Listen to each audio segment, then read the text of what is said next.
পদক্ষেপগুলির কথা বলা হচ্ছে, আগে একটু জানার চেষ্টা করব ঠিক কি বলা হচ্ছে মন্ত্রক সূত্রে। শান্তন ভট্টাচার্য রয়েছেন আমাদের সঙ্গে। শান্তন, সে কেন্দ্রীয় স্বরাষ্ট্র মন্ত্রকের তরফে নির্দেশিকা, আরো একটু বিস্তারিত জানাও, নির্দেশিকায় ঠিক কি কি উল্লেখ করা হয়েছে? দেখো, মুখ্যমন্ত্রী আগেই কিন্তু ঘোষণা করেছিলেন যে বাংলায় সিএএ যে আইন, সেই আইন কিন্তু সম্পূর্ণরূপে লাগু হচ্ছে এবং তিনি অবৈধ বাংলাদেশিদের চিহ্নিত করার জন্য পুলিশকে নির্দেশ দিয়েছিলেন। এবার দেখা যাচ্ছে কেন্দ্রীয় স্বরাষ্ট্র মন্ত্রকের তরফ থেকে একটি নির্দেশিকা এসছে। সমস্ত জেলা শাসকদের বলা হয়েছে যে সমস্ত জেলায় যাতে হোল্ডিং সেন্টার তৈরি করা হয় এবং এই হোল্ডিং সেন্টার খুব দ্রুত তৈরি করার জন্য জমি চিহ্নিত করতে হবে এবং এই কাজটা কিন্তু দ্রুত করতে হবে, কারণ যাদেরকে অনুপ্রবেশকারী হিসেবে গ্রেপ্তার করা হবে তাদেরকে কিন্তু নিরাপদ স্থানে সেই জায়গায় রাখা হবে। পরে বাংলাদেশ বা অন্যান্য দেশের সঙ্গে সরকারের সঙ্গে কথা বলে তাদেরকে কিন্তু ফিরিয়ে দেওয়া হবে। অর্থাৎ বিজেপি ক্ষমতা আসার আগেই কিন্তু তারা বলেছিল চিহ্নিতকরণ হবে এবং অবৈধ অনুপ্রবেশকারীদের ফেরত পাঠানো হবে। দেখো, চিহ্নিতকরণের কাজ ইতিমধ্যেই কিন্তু শুরু হয়ে গিয়েছে। যে আইনটি রয়েছে সেই আইন বাংলায় লাগু হয়ে গিয়েছে। এবার তাদেরকে ফেরত পাঠানোর যে প্রক্রিয়া, সেই প্রক্রিয়া কিন্তু এক ধাপ এগোলো এবং ইতিমধ্যেই যে নির্দেশ দেওয়া হয়েছে কেন্দ্রীয় স্বরাষ্ট্র মন্ত্রকের তরফ থেকে খুব দ্রুতই সমস্ত জেলায় হোল্ডিং সেন্টার তৈরি করে ফেলতে হবে এবং যাদেরকে গ্রেপ্তার করা হবে তার মধ্যে স্পষ্ট করে বলা আছে 2024-এর পর যারা এসছেন সেই সমস্ত অবৈধ বাংলাদেশিদের গ্রেপ্তার করতে হবে, রোহিঙ্গাদের গ্রেপ্তার করতে হবে এবং তাদেরকে কিন্তু সেখানে রাখা হবে এবং যে বিদেশি প্রত্যাবর্তন যে চুক্তি, সেই চুক্তি অনুযায়ী তাদেরকে কিন্তু বাইরে দেশে পাঠিয়ে দেওয়া হবে, অর্থাৎ তারা যে দেশ থেকে এসেছিলেন। এবং ইতিমধ্যেই কিন্তু সেই প্রক্রিয়ার কাজ শুরু করে দিতে বলা হয়েছে কেন্দ্রীয় স্বরাষ্ট্র মন্ত্রকের তরফ থেকে। শর্মিষ্ঠা, শান্তনকে আমি ধন্যবাদ জানাবো। খুব গুরুত্বপূর্ণ একটি বিষয়, কারণ ইতিমধ্যে যেরকম বিএসএফ এর এত জমি হস্তান্তরের কাজও যেরকম শুরু হচ্ছে, অন্যদিকে অনুপ্রবেশ ইস্যুতে ক্রমশ কড়া অবস্থান নিচ্ছে সরকার। শান্তনকে ধন্যবাদ দিয়ে গোটা বিষয়টি একটু পর্যালোচনার জন্য আমি নিউজ রুমের দিকে নজর ফেরাবো। আমাদের অপর সহকর্মী মণিময় পাল রয়েছেন আমার সঙ্গে। মণিময়, খুব গুরুত্বপূর্ণ বিষয়। দেখো, সরকার গঠন হওয়ার একদম শুরুর দিন থেকে, শুধু বলা যায় না, তার আগেও সংকল্পপত্র থেকে যেটা বিজেপি বারবার বলে আসছিল যে অনুপ্রবেশ ইস্যুতে কোনো আপোষ অন্তত করা হবে না। ইতিমধ্যে জমি হস্তান্তরের কাজ যেমন শুরু হয়েছে, এবার তাদের জন্য হোল্ডিং সেন্টার গঠন করা নির্দেশ। কারা কারা, যেখানে যারা ভিসা হয়ে চলে যাওয়া শেষ হয়ে যাওয়ার পরও যারা রয়ে গিয়েছেন, এই গোটা বিষয়ে ক্রমশ সরকারের অবস্থানটা করা, সেটাই স্পষ্ট হচ্ছে নাকি? একেবারেই ডিটেক্ট, ডিলিট অ্যান্ড ডিপোর্ট, এই যে করা মনোভাব বা অবস্থান দেশের স্বরাষ্ট্রমন্ত্রী অমিত শাহ বারবার বলে গিয়েছিলেন। তুমি যেমনটা বলছিলে যে নির্বাচনের আগে সংকল্পপত্র, শুধু সংকল্পপত্রই নয়, এর আগে থেকেই করা অবস্থান ছিল দেশের স্বরাষ্ট্র মন্ত্রক। তারা আগে থেকেই, যখন আমরা জানি সিএএ লাগু হয়, তখন থেকে সামগ্রিকভাবে এই বিষয়টার ওপর কড়া মনোভাব পোষণ করে গিয়েছেন। নাগরিকত্ব নেওয়ার বিষয়ে বারবার জানিয়েছিলেন। নাগরিকত্ব যারা নেননি, জানিয়ে রাজনৈতিক বিভিন্ন টালবাহানার বিভিন্ন সামগ্রিক সমীকরণ সামনে আসছিল তৃণমূল সরকার থাকাকালীন, সেই জায়গায় দাঁড়িয়ে এবার তারা যারা অনুপ্রবেশ করে রয়েছেন এখনো পর্যন্ত, তাদের কপালে এবার চিন্তার ভাঁজ বড় হবে। খুব স্বাভাবিকভাবে চিন্তার ভাঁজ কেন বড় হবে? কারণ দেশের স্বরাষ্ট্র মন্ত্রক বারবার যে কথা স্মরণ করিয়ে দিয়েছিল, এবার মুখ্যমন্ত্রী শুভেন্দু অধিকারী স্পষ্টতই নবান্নের তরফ থেকে জারি করা নির্দেশিকায় সেই প্রক্রিয়াকরণ বা কাজ যে শুরু হয়ে গেল, তার নির্দেশ অলরেডি এসে পৌঁছিয়েছে, আমরা স্ক্রিনে দেখাচ্ছি। অর্থাৎ যারা 2024-এর 31শে ডিসেম্বরের মধ্যে যারা ভারতে এসেছেন, খুব স্বাভাবিকভাবে তার পরবর্তী পরিস্থিতিটা অত্যন্ত জটিল জায়গায় যাবে, কারণ এদের জন্য যে আইন বলবৎ করা হলো তাতে ডিটেক্ট করবার পর তাদেরকে শুধু ডিলিট করাই নয়, তাদেরকে স্থানান্তর করবার যে প্রক্রিয়াকরণ সেটা শুরু হয়ে গেল। এবং এই প্রক্রিয়াকরণের জন্য অত্যন্ত গুরুত্বপূর্ণ নির্দেশ তা হচ্ছে হোল্ডিং সেন্টার। এই হোল্ডিং সেন্টার তৈরি করা হলো কারণ আমরা এর আগে দেখেছি, কারণ যখন রোহিঙ্গা ইস্যু সামনে এসেছিল, এই হোল্ডিং সেন্টারের গুরুত্ব কতটা ছিল। ডিটেনশন ক্যাম্প, যে শব্দ চয়ন বারবার আমাদের রাজ্য রাজনীতির অলিন্দে ঘোরাফেরা করেছে, যে আপনাদের ডিটেনশন ক্যাম্পে পাঠিয়ে দেবে, তৎকালীন মুখ্যমন্ত্রী মমতা বন্দ্যোপাধ্যায় বারবার এই হুঁশিয়ারির জায়গাটা দিয়েছিলেন। একমাত্র তাদেরকে ডিটেনশন সেন্টারে বা এই হোল্ডিং সেন্টারে পাঠানো হবে যারা অনুপ্রবেশ করেছেন। অর্থাৎ এই অনুপ্রবেশকারীদের এবার বড় সড়ো মাথায় হাত পড়ে গিয়েছে। এদেরকে এবার ধরপাকড় করা হবে, বিএসএফ এর হাতে তুলে দেওয়া হবে। মুখ্যমন্ত্রী শুভেন্দু অধিকারী তিনি স্পষ্ট করে দিয়েছেন এবং যে নির্দেশিকা সামনে এসছে তাতে এতে স্পষ্টতই বলা রয়েছে। ফলত এখন যেটা দেখবার যে এই 2024-এর 31শে ডিসেম্বরের পরে যারা ভারতে এসেছেন, যেমনটা বলছিলাম, তাদেরকে চিহ্নিতকরণ করা প্রথম কাজ এবং এদেরকে চিহ্নিতকরণ করার পর হোল্ডিং সেন্টারে রাখা হবে। নির্দিষ্ট কিছু নিয়মকানুন রয়েছে এই হোল্ডিং সেন্টারে, কারণ এটা তো কোনো জেল নয়। এই জায়গায় দাঁড়ালে পরে, এই জায়গায় যখন প্রবেশ করবেন তাদের তাদেরকে নির্দিষ্ট কিছু নিয়ম মানতে হবে এবং সেই নিয়মের বেড়াজালে তাদেরকে থাকতে হবে। মণিময়, সেটা একটু করবার তোমায় পর থামাচ্ছি, কারণ তাদেরকে আমাদের আলোচনা pushback চলবে। এই মুহূর্তে তৃণমূলের রাজ্য সহ সভাপতি জয়প্রকাশ মজুমদার আমাদের সঙ্গে যোগ দিয়েছেন। জয়প্রকাশ দা, যেটা পরিষ্কার শুরু থেকে একেবারে অনুপ্রবেশ ইস্যুতে করা অবস্থান, এবার অনুপ্রবেশকারীদের রাখার জন্য জেলায় জেলায় হোল্ডিং সেন্টার তৈরির নির্দেশ আসছে এবং ইতিমধ্যে জেলা শাসকদেরও তার উপর কাজ করার নির্দেশের কথা বলা হচ্ছে। কিভাবে দেখছেন? না, অনুপ্রবেশকারী বললেন কেন তাহলে? ঘটনাটা হচ্ছে, বলা হচ্ছে যাদের ভিসা অতিক্রান্ত হয়ে গেছে, থাকার মেয়াদ চলে গেছে, যারা পাসপোর্ট নিয়ে এসছেন তাদেরকে তো অনুপ্রবেশকারী বলা যায় না। তারা অফিসিয়ালি এসছে, সিস্টেম অনুযায়ী এসছে, পাসপোর্ট আর ভিসার কথা যখন বলা হচ্ছে, সুতরাং আপনাদেরও পরিভাষাটা আমার মনে হয় বদলে দেওয়া উচিত।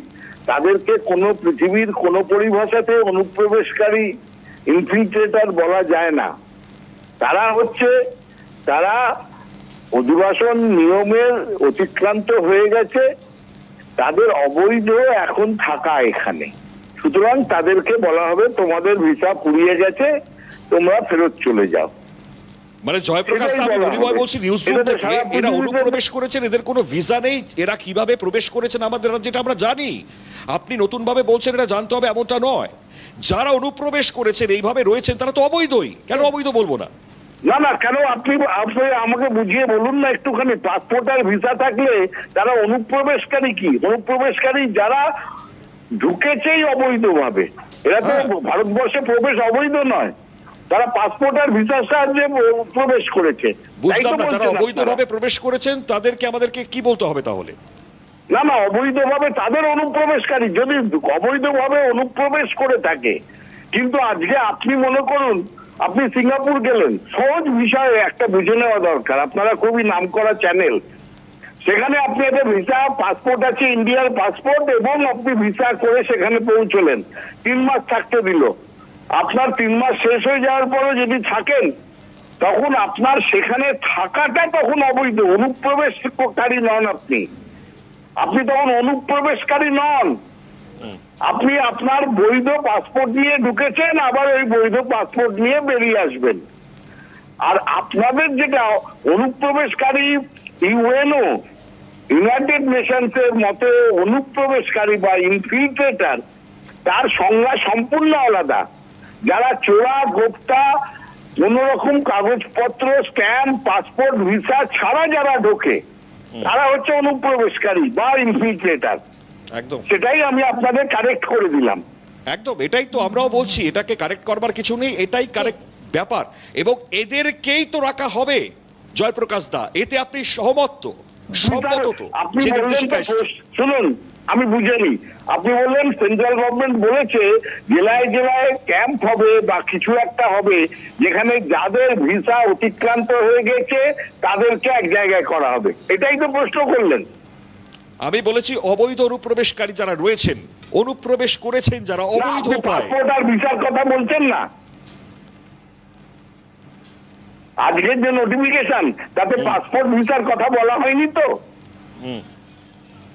আপনারা দেখে নিন সেটা। যদি তা না ঠিক আছে হয়, তাহলে জয়প্রকাশ দা, ধন্যবাদ আপনাকে।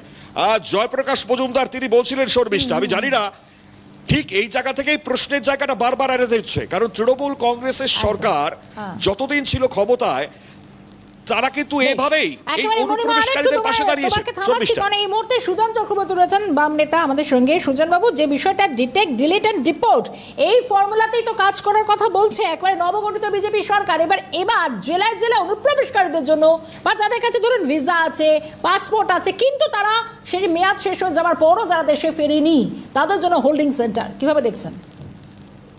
Detect, delete and deport, Amit Shah কথা অনুযায়ী শুভেন্দু চলছে, এটা না বোঝার কোনো কারণ নেই।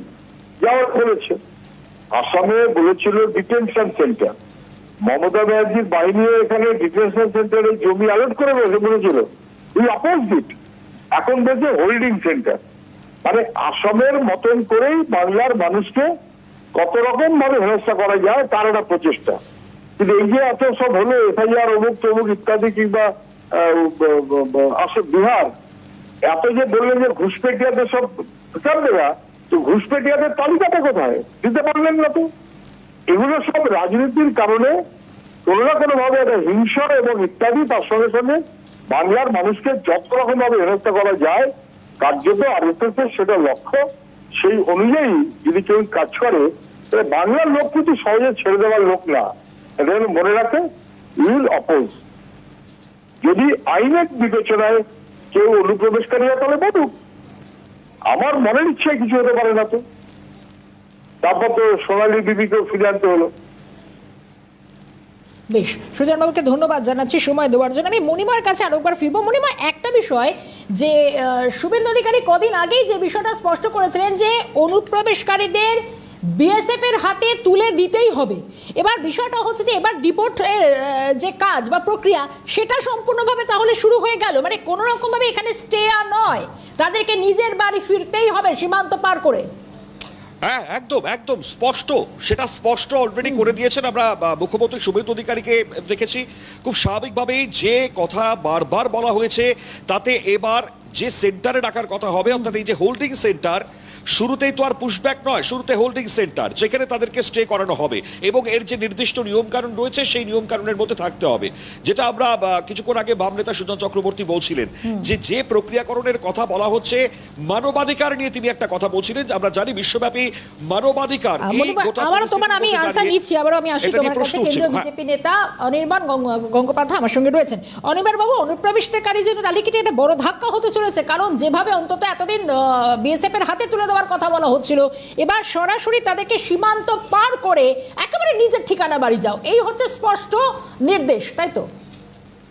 দেখুন, এখানে যেটা পরিষ্কার ভাবে হোম অ্যান্ড হিল অ্যাফেয়ার্স ডিপার্টমেন্টের যে চিঠিটা ডিস্ট্রিক্ট ম্যাজিস্ট্রেটকে পাঠিয়েছে, সেখানে পরিষ্কারভাবে বলা হয়েছে apprehended foreigner as well as for the released foreign prisoners awaiting deportation.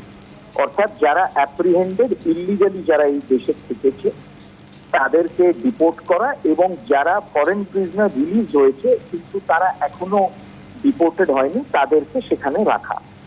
অর্থাৎ এটা আমাদের প্রথম থেকেই আমাদের সংকল্পপত্রে এটা পরিষ্কারভাবে লেখা ছিল, এবং ইলেকশনের সময় পুরো ইলেকশনের একটি বড় এজেন্ডা, একটা প্রিন্সিপাল এজেন্ডা ছিল যে গত প্রায় 5 দশক ধরে পশ্চিমবঙ্গ অবৈধ অনুপ্রবেশকারীদের দ্বারা জর্জরিত, এবং প্রত্যেক দেশের তার নিজের এখতিয়ার এবং তার এখতিয়ারের অন্তর্ভুক্ত নিজের দেশে যারা অবৈধভাবে রয়েছে, বিনা পাসপোর্ট বিনা পেপারসে রয়েছে, তাদেরকে ডিপোর্ট করা। সেই প্রতিশ্রুতি অনুযায়ী, সেই সংকল্প অনুযায়ী এই কথা মানে যেমন বলা হয়েছিল সেটাকেই পালন করা আগামী দিনে হবে, সেটা নির্দেশ দেওয়া হয়েছে। হোল্ডিং সেন্টার প্রত্যেকটা ডিস্ট্রিক্টে থাকবে, যারা ইলিগালি ফরেনার্স থাকে তাদেরকে সেই হোল্ডিং সেন্টারে রাখা হবে, এবং সেখান থেকে তাদের যে জায়গা, মূল স্থান যেখান থেকে তারা অবৈধভাবে প্রবেশ করেছিল, সেখানে তাদেরকে পাঠানো হবে। ভোট ব্যাংকের রাজনীতি গত 55 দশক ধরে, বিশেষ করে বাম আমলের শেষের দিক মাঝামাঝি থেকে শেষ এবং গত 15 বছরে ভোট ব্যাংকের যে রাজনীতি হয়েছে পশ্চিমবঙ্গের মানুষের কথা না ভেবে তারা কেবলমাত্র ভোটের অঙ্ক কষে বিশাল সংখ্যক অবৈধ অনুপ্রবেশকারীদের এখানে যাতায়াতের সুযোগ করে দিয়েছিল। আর সেই ডিপোর্ট করার প্রক্রিয়া শুরু হয়েছে। একেবারে অনেক ধন্যবাদ জানাই সময় দেওয়ার জন্য অনির্বাণ বাবু। এবং একই সঙ্গে মণিমা, আরেকবার তোমাকে আমি সঙ্গে থাকার কথা বলি, রাজনৈতিক বিশ্লেষক অমিতাভ কাঞ্জিলাল রয়েছেন। অমিতাভ বাবু, যে বিষয়টা যে এ রাজ্যে নির্বাচনী প্রচারে এসে অমিত শাহ থেকে শুরু করে বারবার যারা অনুপ্রবেশকারীদের তাড়াতে হবে, অনুপ্রবেশকারীদের বিরুদ্ধে পদক্ষেপ নিতে হবে, বারবার বলা হচ্ছিল শুভেন্দু অধিকারীও ক্ষমতা আসার পর সেটাই অন্তত এবার কথায় নয় কাজেই করে দেখানো। এবার জেলায় জেলা হোল্ডিং সেন্টার, অসমে রয়েছে, জম্মু কাশ্মীরে হোল্ডিং সেন্টার রয়েছে, এই রাজ্যের জন্য কতটা গুরুত্বপূর্ণ এই সিদ্ধান্ত? দেখুন, এটা অনিবার্যই ছিল, এটা হবারই ছিল, বিজেপি ঘোষিত নীতি অনুযায়ী, এবং এটা কার্যকর করা হতোই। আর তাছাড়া যে নতুন আইন সিএ এর মতো যে সমস্ত আইনগুলোকে কার্যকর করা হয়েছে তার সঙ্গেই নিঃসন্দেহে এনআরসি এবং তার ক্রিয়া হিসেবেই এই বিষয়টা অনিবার্যভাবে এই ডিটেনশন ক্যাম্প বা অন্য নাম দিয়ে তাকে যে নামেই চালু করা হোক না কেন, সে বিষয়টা হওয়াটা অনিবার্য ছিল। এটা অস্বীকার করার কোনো জায়গা নেই যে বিগত 1.5 দশকে পশ্চিমবঙ্গে অনুপ্রবেশ লাগাম ছাড়া একটা আকার ধারণ করেছে। এমনকি পশ্চিমবঙ্গের রাজনৈতিক ভাগ্য নির্ধারণের ক্ষেত্রেও এই অনুপ্রবেশ একটা অন্যতম কি ফ্যাক্টর ছিল, সেটা আমরা এবারের নির্বাচনে স্পষ্ট বুঝতে পেরেছি। নতুবা ফলতার মতো একটি বিধানসভা কেন্দ্রে সর্বোচ্চ স্থানে থাকা দল সে চতুর্থ স্থানে চলে যাচ্ছে, এটাই ইঙ্গিত করে যে এই অনুপ্রবেশকে যদি নিয়ন্ত্রণ করা যায়, পশ্চিমবঙ্গের রাজনীতি, পশ্চিমবঙ্গের অর্থনীতি কোন জায়গায় যাবে। এটা ঘটনা যে সমস্ত অবৈধ অনুপ্রবেশকারীরা বা বৈধভাবে অনুপ্রবেশ করে অনুপ্রবেশ মানে তাদের প্রবেশের সময়সীমা পেরিয়ে যাওয়া সত্ত্বেও এখনো যারা রয়ে গেছেন, এরা দুজনেই মানে অবৈধ অনুপ্রবেশকারী বলে গণ্য হন। তাদেরকে ফেরত পাঠানো, চিহ্নিতকরণ এবং ফেরত পাঠানোটা এটা একদিনের ব্যাপার নয়, এক ঝটকার ব্যাপার নয়। যাকে তাকে তুলে নিয়ে এসে পাঠিয়ে দেওয়া যায় না।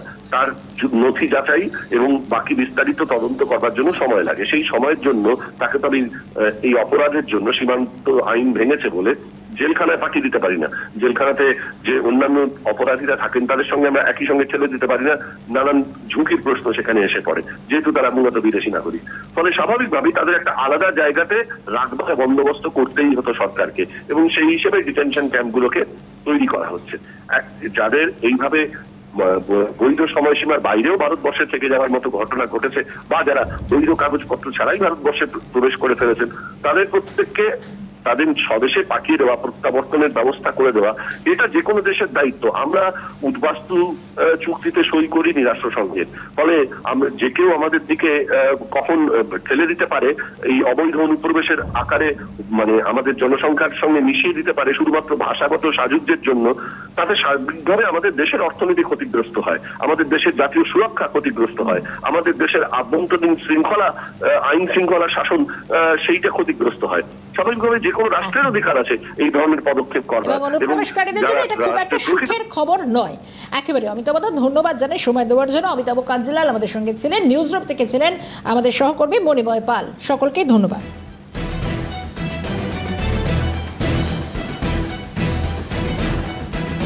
অনুপ্রবেশকারীদের জন্য এটা একটা বড় ধাক্কা বলা যেতে পারে, তার কারণ এবার অন্তত ডিটেক্ট, ডিলিট অ্যান্ড ডিপোর্ট, এবার ডিপোর্ট করার কাজ শুরু হয়ে গিয়েছে এবং পরিষ্কার করে হোল্ডিং সেন্টার গঠন করা হবে জেলায় জেলায়, এবং অনুপ্রবেশকারীদের জন্য হোল্ডিং সেন্টার তৈরির নির্দেশ দেওয়া হয়েছে সমস্ত জেলা শাসকের।